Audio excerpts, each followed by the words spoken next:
എല്ലാവർക്കും നമസ്കാരം. ശ്രീജാസ് കിച്ചൻ്റെ പുതിയൊരു എപ്പിസോഡിലേക്ക് എല്ലാവർക്കും സ്വാഗതം. വീഡിയോയിലേക്ക് പോകുന്നതിന് മുമ്പ് നിങ്ങൾ ഇതുവരെ എൻ്റെ ചാനൽ സബ്സ്ക്രൈബ് ചെയ്തിട്ടില്ലെങ്കിൽ പ്ലീസ് ഒന്ന് സബ്സ്ക്രൈബ് ചെയ്യണേ. കൂടാതെ നിങ്ങളുടെ വിലയേറിയ കമൻറ്റ്സ് എന്നെ അറിയിക്കണം.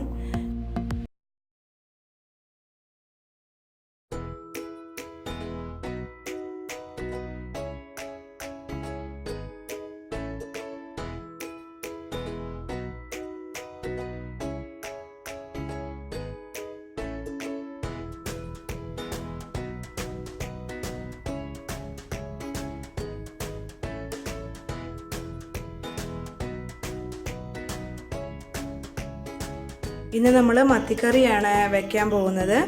നമ്മളൊരു കലച്ചട്ടി അടുപ്പത്ത് വെച്ചിട്ടുണ്ട്. അതിലോട്ട് നമുക്ക് കുറച്ച് വെളിച്ചെണ്ണ ഒഴിച്ചു കൊടുക്കാം. കുറച്ച് മതി. ഒരു 2 ടേബിൾ സ്പൂണോളം എണ്ണയാണ് ഞാൻ അതിൽ ഒഴിച്ചു കൊടുത്തിട്ടുള്ളത്. അതിലേക്ക് നമുക്ക് ഒരു ടീസ്പൂൺ ഉലുവ, 1/4 ടേബിൾ സ്പൂണ് ഉലുവയാണ് എടുത്തിട്ടുള്ളത്. അതിൽ നമുക്ക് ഈ ഉലുവ ഇട്ട് കൊടുക്കാം. ഇതൊന്ന് പൊട്ടുന്നത് വരെ വെയിറ്റ് ചെയ്യാം. ഉലുവ ഒരു ബ്രൗൺ നിറാവുന്നത് വരെ നമുക്കൊന്ന് ഇളക്കി കൊടുക്കാം. നമ്മുടെ ഉലുവ ബ്രൗൺ നിറമായിട്ടുണ്ട്. ഇനി അതിലോട്ട് നമുക്ക് 1 ടേബിൾ സ്പൂൺ ഇഞ്ചി വെളുത്തുള്ളി പേസ്റ്റ് നമുക്ക് അതിലേക്ക് ഇട്ട് കൊടുക്കാം.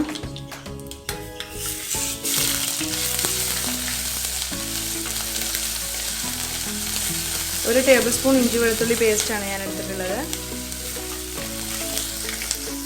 ഇത് ഏകദേശം ഒരു പകുതി വഴന്നു കഴിഞ്ഞാൽ അതിലോട്ട് നമുക്ക് ഒരു വലിയ ഉള്ളി, ഒരു സവാളയാണ് നുറുക്കി വെച്ചിട്ടുള്ളത്. കുറച്ച് വലിയ ഒരു ഉള്ളിയായിരുന്നു. ഇനി അത് നമുക്ക് അരിക്കിട്ട് കൊടുക്കാം.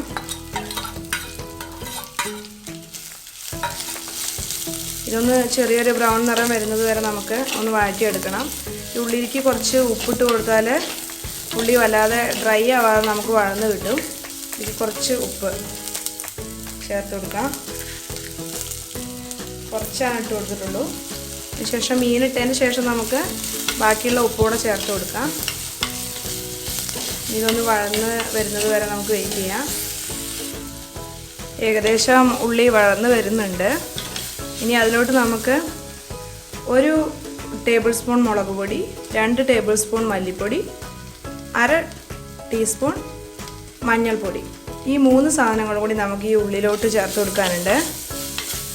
ഉള്ളി ഏകദേശം ഈ പരുവത്തിൽ വഴന്നതിന് ശേഷം നമുക്ക് ഈ 3 പൗഡറും കൂടി അതിൽ ചേർത്ത് കൊടുക്കാം. എന്നിട്ട് ആവശ്യമാണെങ്കിൽ കുറച്ചുകൂടെ എണ്ണ ഒഴിച്ച് കൊടുക്കാം ആവശ്യമുണ്ടെങ്കിൽ.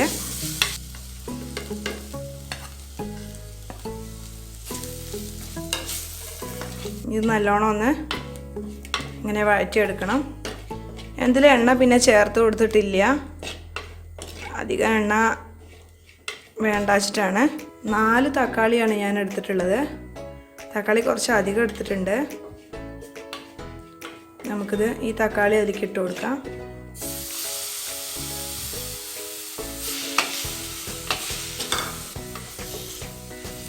ഏറ്റവും ഒടുവിൽ നമ്മളിതിൽ കുറച്ച് വെളിച്ചെണ്ണ തുളിക്കും. അതുകൊണ്ടാണ് ഇപ്പം തന്നെ അധികം എണ്ണ ചേർക്കാത്തത്. ഈ തക്കാളി ഇതിലൊന്ന് കിടന്നിട്ട്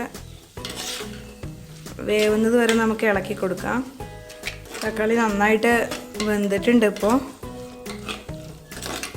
ഇനി നമുക്ക് അതിലേക്ക് കുറച്ച് പുളിവെള്ളം, കുടംപുളി ഉപയോഗിക്കുന്നവർക്ക് കുടംപുളി ഉപയോഗിക്കാം, അല്ലാത്തവർക്ക് കുറച്ച് പുളിവെള്ളം ഇതിലേക്ക് ഒഴിച്ചു കൊടുക്കാം. കുറച്ചാണ് ഞാൻ എടുത്തിട്ടുള്ളൂ. ഒരു നെല്ലിക്ക വലുപ്പത്തിലുള്ള പുളി പിഴിഞ്ഞെടുത്തതാണ്.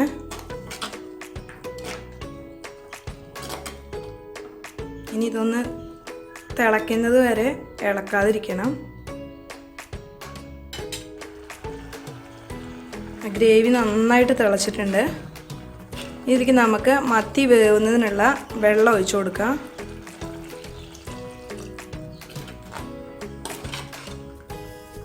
ഇത്രയും മതി. ഇനി ഇതിൽ നമുക്ക് മത്തി ഇട്ട് കൊടുക്കാം. അതിൽ ഞാനിങ്ങനെ വരച്ച് വെച്ചിട്ടുണ്ട്.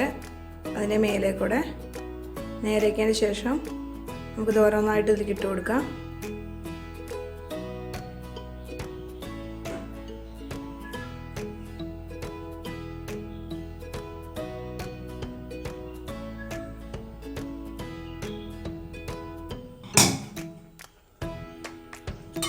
ഇനി അതൊന്ന് ഈ ഗ്രേവിയിലേക്ക് താത്തി കൊടുക്കണം.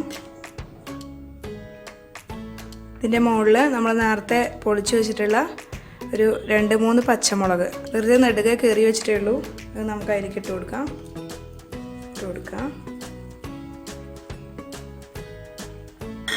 കുറച്ചുകൂടി ഉപ്പ്, ആ മീനിനുള്ള കുറച്ചുകൂടി ഉപ്പ്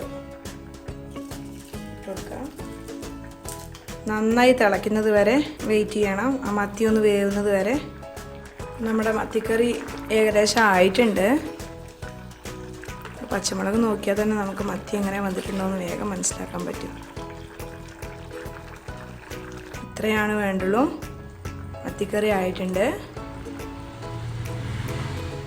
നമുക്കിനി ഇതിലേക്ക് 2 കറിവേപ്പിൻ്റെ ഇല ഇട്ട് കൊടുക്കാം. കുറച്ച് വെളിച്ചെണ്ണ ഒഴിച്ച് കൊടുക്കാം.